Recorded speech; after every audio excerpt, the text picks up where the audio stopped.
Hello. In this tutorial, I will teach you how to use pivot tables in Excel. Pivot tables are a powerful tool which can be used to analyze survey data. We will use pivot tables in this course to create contingency tables. The data that we will use for this tutorial is the household travel survey spreadsheet file. If you haven't done so yet, you should download this file so that you can follow along.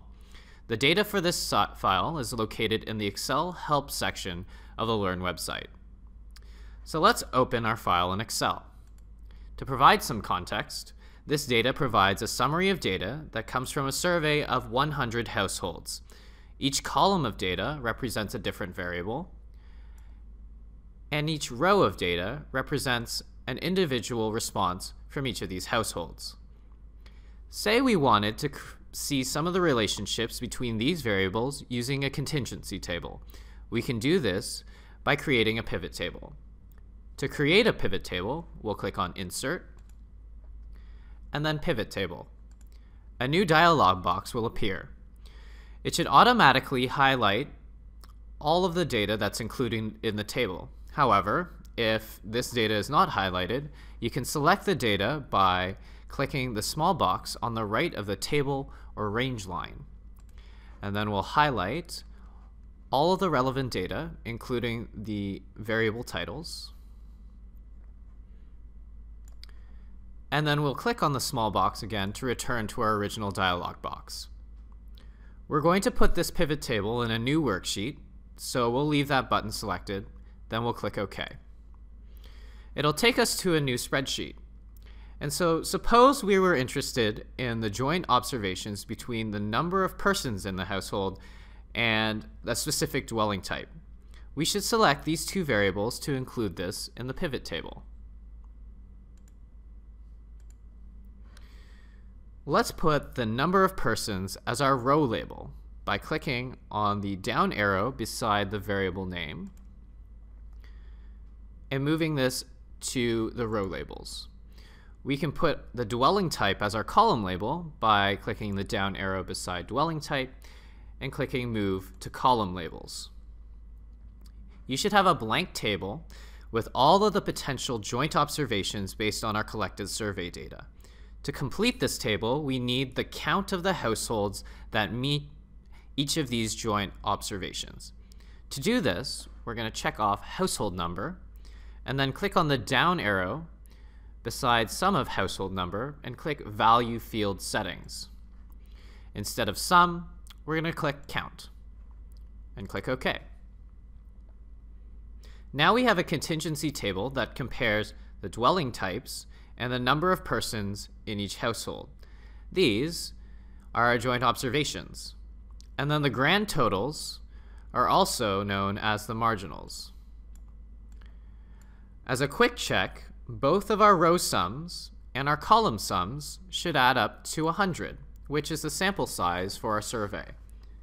Now that we've created this contingency table, we now know the number of households that meet each of these variable combinations. For example, there are 13 households that have 3 people and live in a house. Or there are 6 households that have 1 person and live in an apartment. Let's make another pivot table.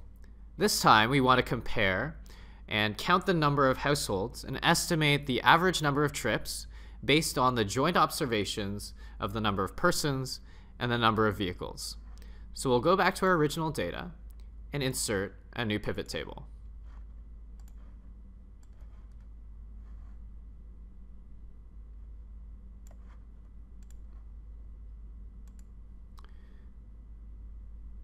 Let's select all of these following variables: our household number, the number of persons, the number of vehicles, and the number of trips. Let's put the number of persons as our row variable.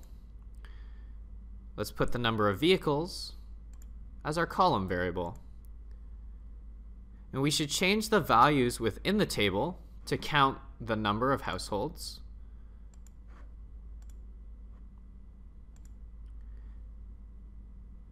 And instead of sum of the number of trips, we'll find the average number of trips.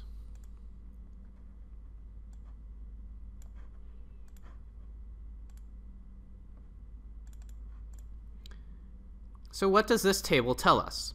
Of the 100 households that were sampled, 11 households are comprised of 3 people and 2 vehicles.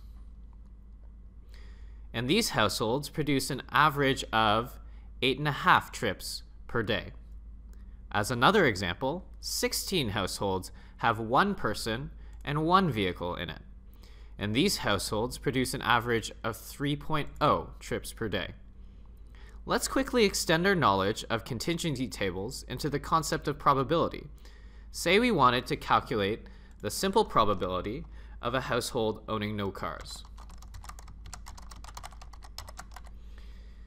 In this case, we can take the marginal where the number of vehicles is 0, and we have 4 households that have no cars. And then we can divide this by the total sample size, which is 100. And we'll get the probability of 0.04. As another example, if we want to find out the joint probability of a household having 2 cars and 4 people,